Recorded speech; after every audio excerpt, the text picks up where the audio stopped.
comenzado la anterior semana. Israel, qué gusto tenerte con nosotros, muy buenos días, gracias por aceptar la invitación de Síganme los Buenos. Estimado Marcelo, muy buen día, agradecido por la invitación, un cordial saludo a la audiencia en todo el país, encantado de compartir este espacio contigo y síganme los buenos. Síganme los buenos. Quería un poco desglosar un poco cómo ves la situación con relación a lo que ha ocurrido ya el viernes pasado con la conformación, digamos, a través desde el Tribunal Supremo de Justicia de estas mesas que van a iniciar el proceso de transformación de la justicia. ¿Cómo la ves, Israel? Bueno, cuatro mesas de trabajo con 500 asistentes en 4 horas y de la mano de 2 ciudadanos autoprorrogados en el Tribunal Supremo de Justicia, nada iba a funcionar.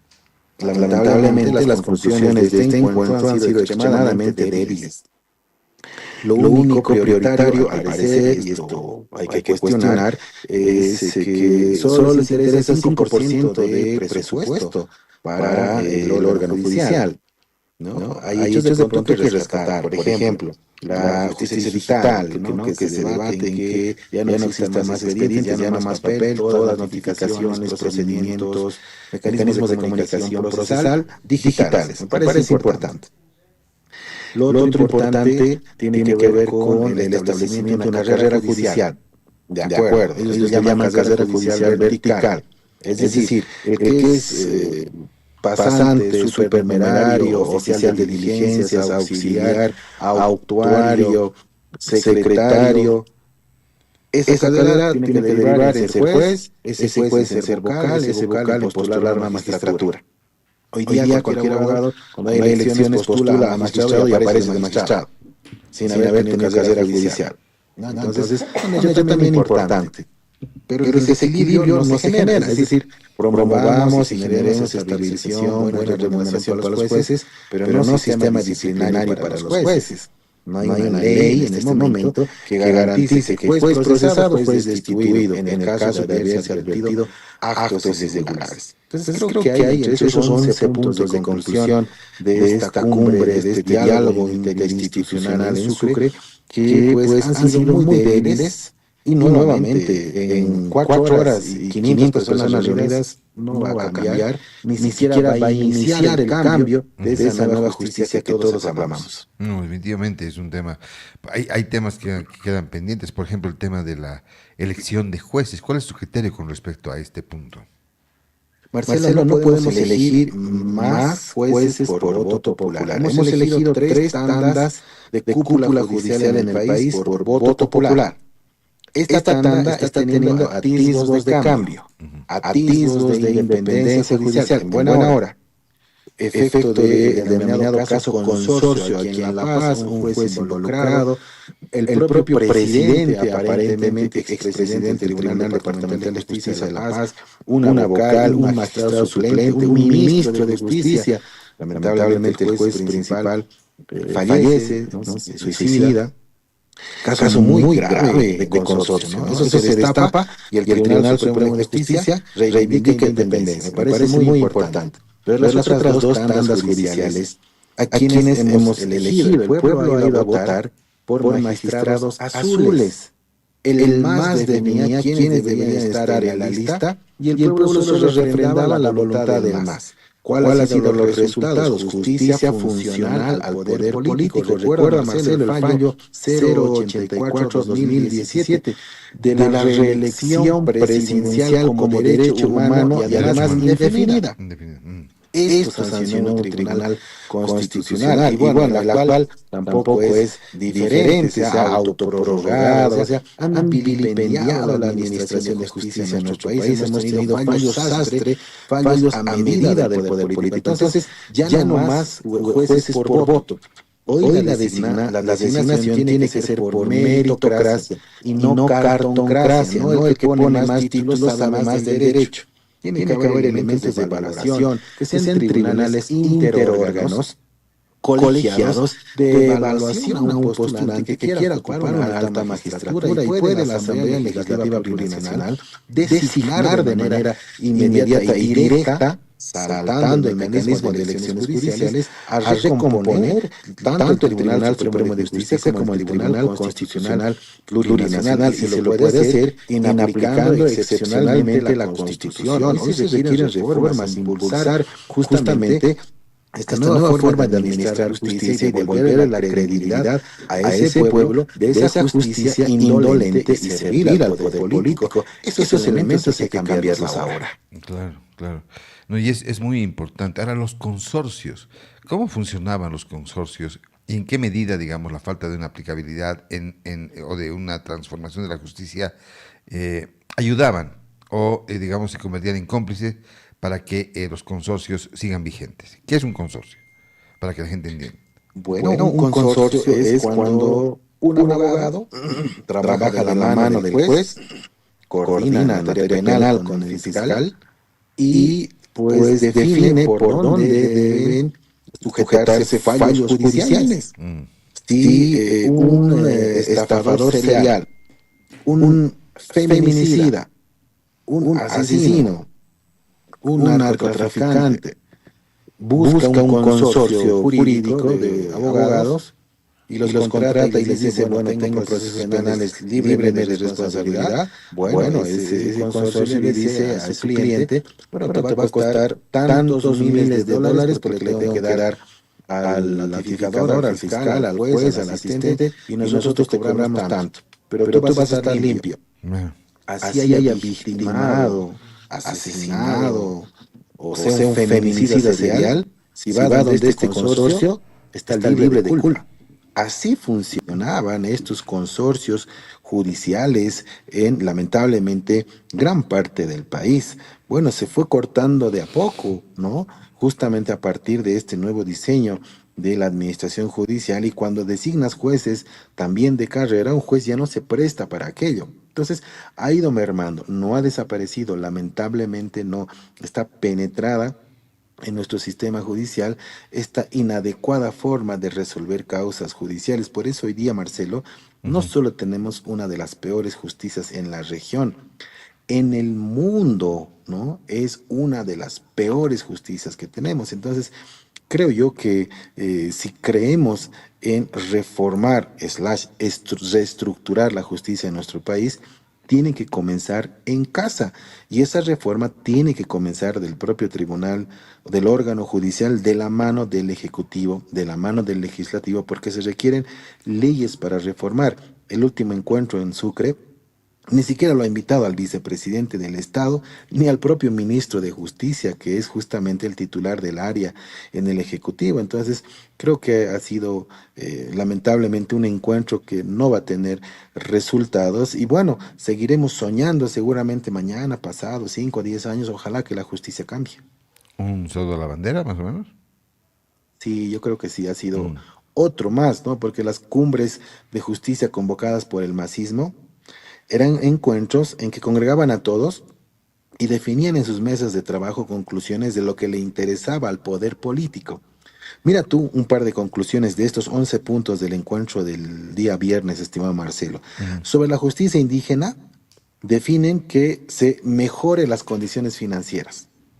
Sobre la justicia ordinaria, ¿no? Todo el órgano judicial, 5% del presupuesto general del Estado. Están preocupados por cuánta plata van a administrar y no por qué forma de administración jurisdiccional le van a dar al país, ¿no? Ahora bien, dicen carrera judicial, categorización, antigüedad, remuneración y capacitación y desempeño judicial. Perfecto. ¿Y las leyes de anticorrupción judicial?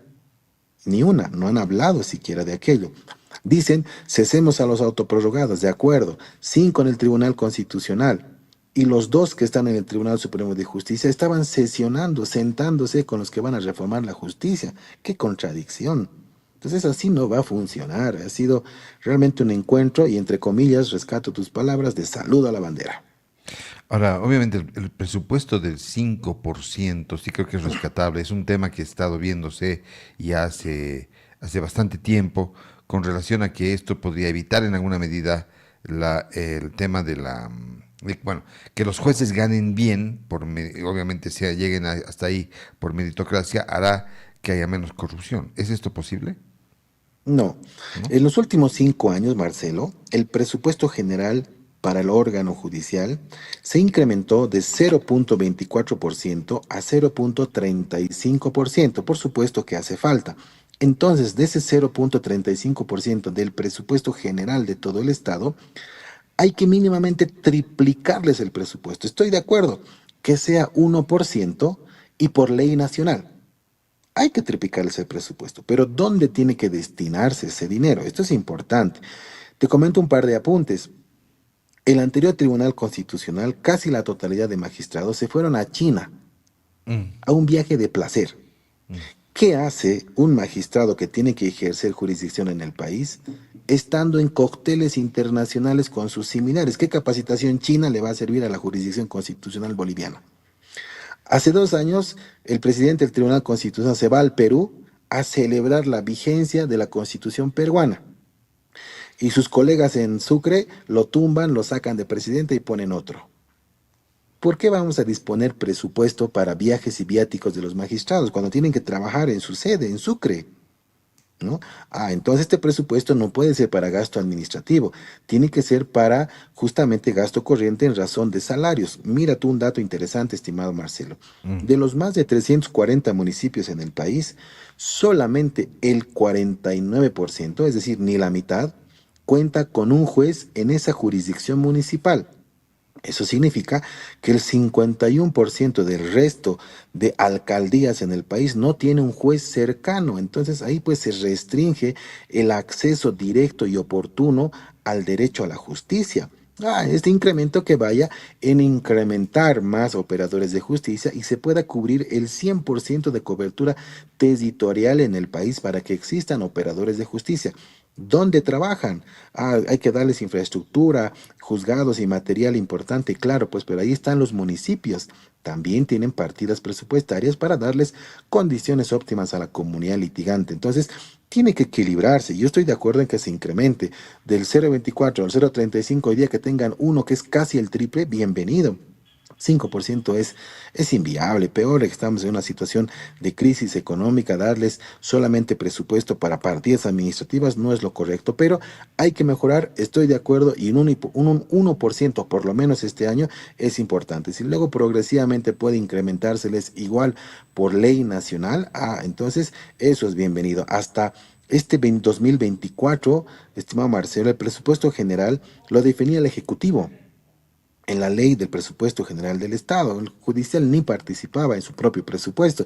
Ahora que se suba y se triplique ese presupuesto al 1% por ley nacional en la ley del órgano judicial. Eh, Israel, pero hay otro tema también, el tema de los autoprorrogados. Hay un pronunciamiento, pero los autoprorrogados siguen trabajando, ¿no? Qué lamentable.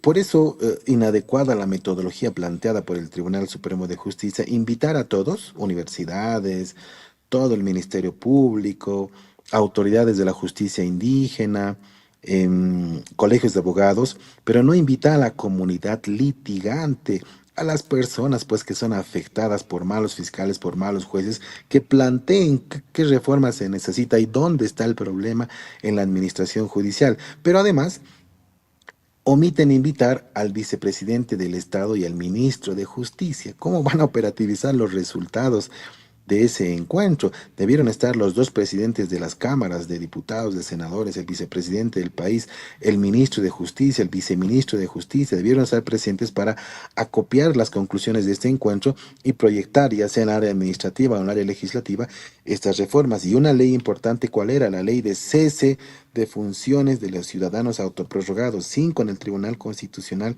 y 2 en el Tribunal Supremo de Justicia. Bueno, los 5 no han asistido. Mm.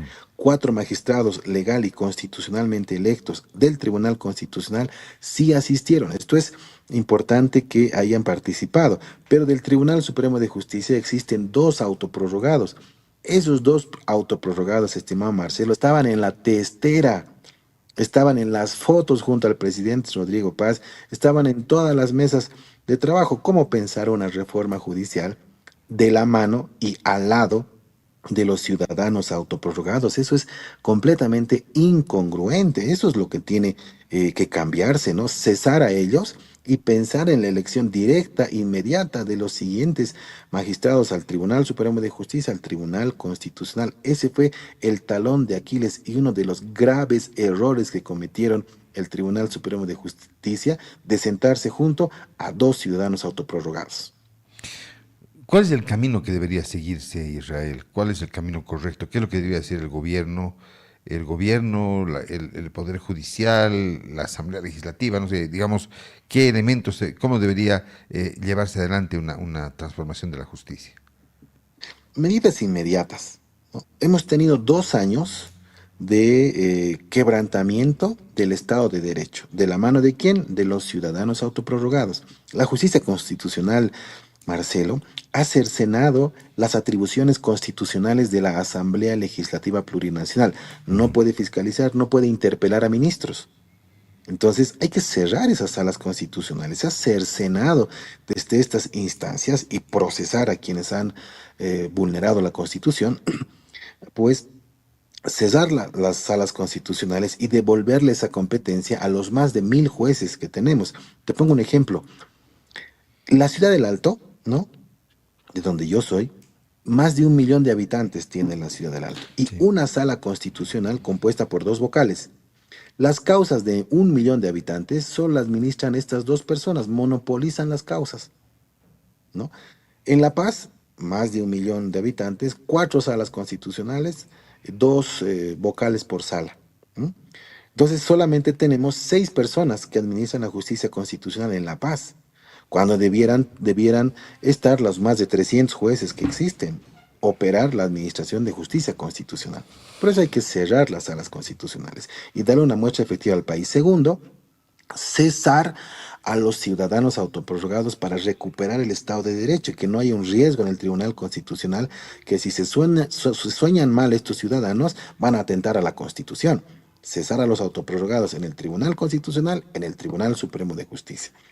Tercero, definir el resto de cargos en acefalía, su definición, designación de manera directa vía Asamblea Legislativa Plurinacional por concurso de méritos, exámenes de competencia bajo tribunales interórganos y colegiados con órganos asistentes, sistema universitario, sociedad civil, comunidad litigante, veedores internacionales si se quiere, y que los mejores copen estos cargos que restan para la cúpula judicial. A partir de ahí, leyes de reforma judicial importantes. Carrera judicial, de acuerdo, pero también sistema disciplinario judicial. 1% de presupuesto por ley nacional en la ley 025, ley del órgano judicial. Justicia digital, eso es lo ponderable del encuentro de Sucre, han coincidido todos. Justicia digital, no más papel, todas las notificaciones, recursos presentados, memoriales, autos interlocutores, cualquier medida y pronunciamiento de un juez que esté cargado en el sistema y uno desde el celular pueda acceder, notificarse, asistir a audiencias de manera mucho más dinámica, ¿no? Lo otro importante tiene que ver también, por supuesto, con abrogar la ley 073 de el deslinde jurisdiccional. Hay que devolverle el origen por mandato de la Constitución a la justicia indígena también. No todo es justicia ordinaria, hay que Mm. pensar en justicia indígena. Otra conclusión importante en Sucre ha sido la oralidad en procedimientos diferenciados, pero hay que poner en todos los procedimientos, laboral, civil, penal, agroambiental, constitución, en absolutamente todo, que sea vía procedimientos orales, instituir el código agroambiental, lo que no tenemos hasta el día de hoy.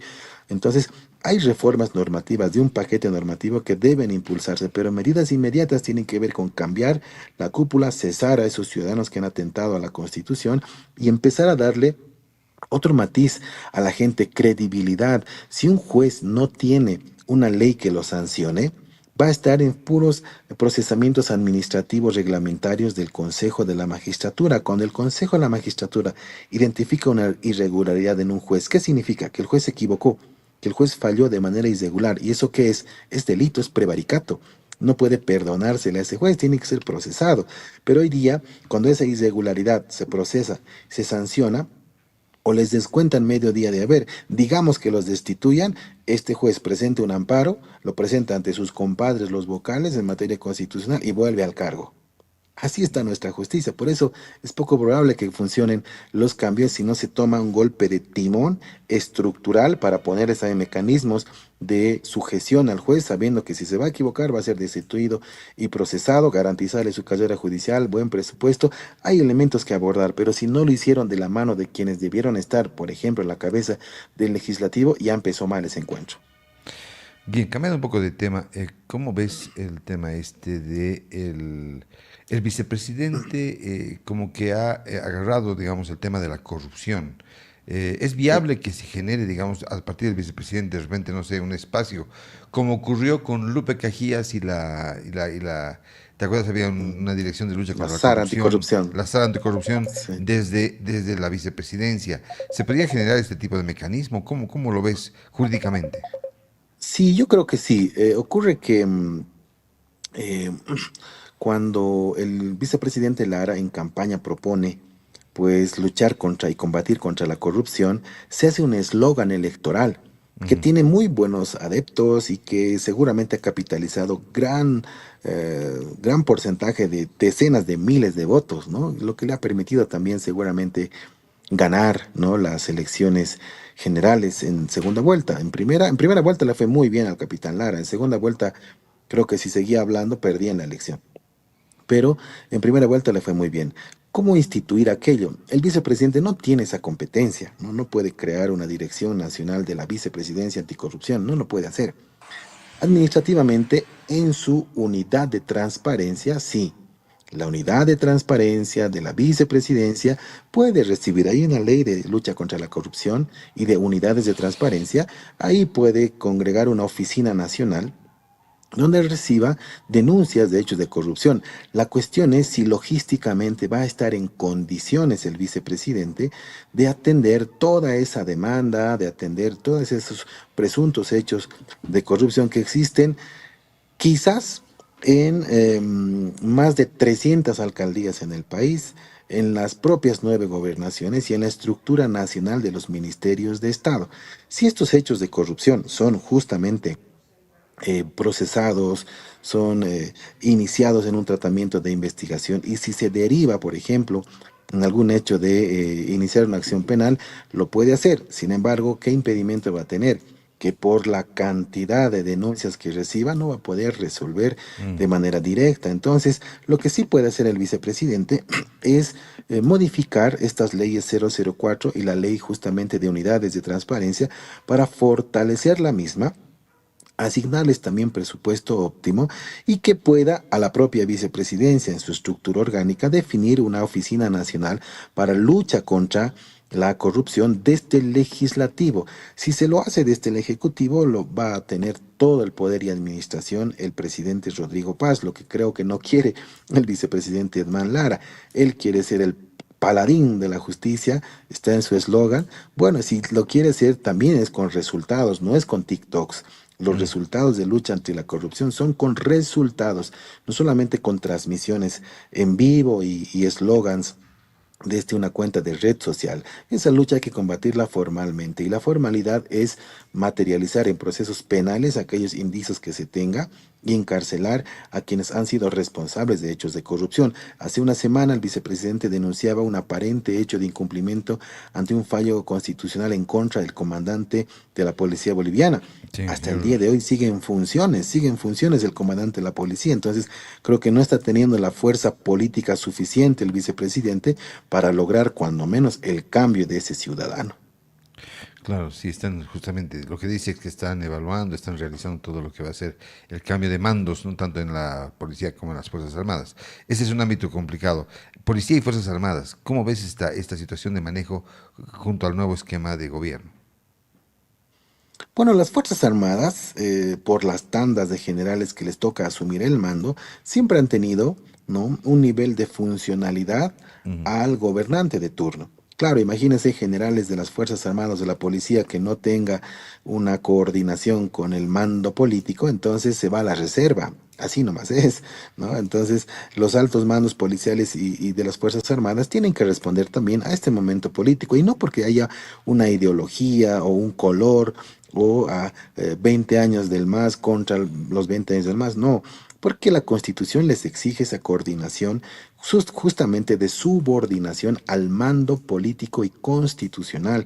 Hoy le toca al presidente Rodrigo Paz. Y él tiene también que ser consecuente con su programa de gobierno, con su forma de ejercer la política. Ya ha renovado, ha cambiado al alto mando y tenemos otro alto mando militar.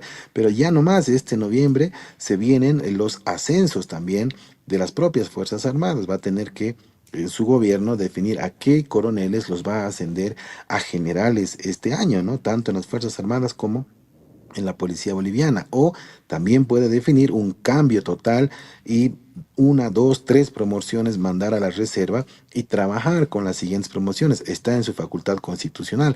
Lo más delicado siempre son la policía boliviana, ¿no? Porque si bien están empezando a instaurar carrera de generalato, por ejemplo, puede el propio presidente, y a partir de este cambio que se está haciendo esperar, pues bajar, como se dice, ¿no? Dejar de lado una, dos, tres tandas de generales y quedarse con los generales que están en su primer año, y con ellos empezar los cambios institucionales. También la Fuerza Armada y la Policía Boliviana tiene que obedecer, ¿no? De manera constitucional lo que define al presidente del Estado. Lamentablemente el vicepresidente no tiene competencia para aquello, es una prerrogativa constitucional exclusiva del presidente Rodrigo Paz, y seguramente en los siguientes días también definirá esos cambios institucionales. Claro, es importante, importante. Y bueno, finalmente para ver un poco ver el tema de la coyuntura, ¿cómo ves la declaración que ha hecho el presidente ayer de que hay miles de millones de dólares que se han perdido y que hay que investigar? Sí, Digamos, 15 15.000 millones, mil millones. estimado Sí, Marcelo, en materia de aparente corrupción en corrupción. hidrocarburos. Ujú. Es complejo, ¿no? Claro, la única prueba ahorita que el presidente tiene es un cisterna de Sencata, ¿no? Que creo que a las personas involucradas les han dado detención domiciliaria, tampoco les han dado detención preventiva. Sin embargo, ya es un elemento discursivo que sirve para la lucha anticorrupción. Sin embargo, no es tan sencillo, no es eh, solamente decir, hay 15.000 millones, bueno, y la cifra va a seguir creciendo. Así hubiera 100.000 bolivianos de corrupción, no es decirlo, es denunciarlo, formalizarlo, investigar, identificar a los responsables y sancionar a quienes han dañado al Estado. Esa es la forma de combatir la corrupción, no con conferencias de prensa. Está bien decirle al país, esto ha pasado, estamos mal, es un estado, del estado tranca al estado cloaca, le dice el presidente. Bueno, Mm. si estamos tan mal, ya no discursos. Están 7 días. Sé que estamos esperando mucho en tan poco tiempo, pero cuando ya define, por ejemplo, lucha contra la corrupción o identifica hechos tan graves, 15.000 millones nadie se los lleva en el bolsillo ni en una mochila. Tiene que haber cuentas, tiene que haber montos de dinero, personas que han recibido, empresas que se han beneficiado. Entonces, a denunciar formalmente. Y si es tan grave, 15.000 millones, no hay que esperar la denuncia en la policía, FELCC, formalizar un memorial ante la fiscalía. Es inmediatamente, inmediatamente el Ministerio Público puede activar en flagrancia, efecto de un delito de estas características. Bien, hemos pedido el contacto También con Israel. definir Sí. estos hechos de corrupción, pues Ujú. definir las aprehensiones inmediatas, ¿no? Y con ello, pues también darle un resultado al país, decirle al país, hubo ese hecho de corrupción, estos son los responsables, estamos cumpliendo con la Constitución y nuestra promesa de gobierno de lucha frontal contra la corrupción. ¿Cuál es el estado de situación? Menos 15.000 millones para subvención. Vamos a hacer el esfuerzo de estos lamentables hechos de corrupción. Entonces, esa es la forma correcta de combatir la corrupción, no solamente con eslogans, no con conferencias de prensa, ¿no? Hay que darle resultados al país, pero qué lamentable que por declaración del presidente, que me parece preocupante como parte de la población boliviana, 15.000 millones en la impunidad, no, hay que procesar. Si fue el anterior gobierno, hay que procesar al anterior gobierno, a sus ministros de hidrocarburos, de yacimientos, de la ANH. toda la cadena de responsables tiene que ser debidamente procesada. No hay que perseguir, no hay que restringir derechos de manera política. Hay que respetárseles sus derechos. No hagan lo que hizo el masismo, perseguir sin medida ni clemencia. No, tienen que denunciar, procesar, que se defiendan con el debido proceso, pero si les encuentran también responsabilidades, disponer lo que la ley manda, y la ley manda en hechos de corrupción, detenciones. Israel, muchísimas gracias por tu tiempo, gracias por acceder a esta entrevista con Sígame los Buenos y bueno, estaremos en cualquier momento, seguiremos comentando lo que está ocurriendo en la acontecer nacional y en la coyuntura. Muchísimas gracias. Agradecido por la invitación, estimado Marcelo, a ti, a la familia de la radio y a la audiencia en todo el país. Tengan una bendecida jornada. Muy buen día, muchas gracias. Buen día, gracias. 8 de la mañana con 49 minutos, vamos.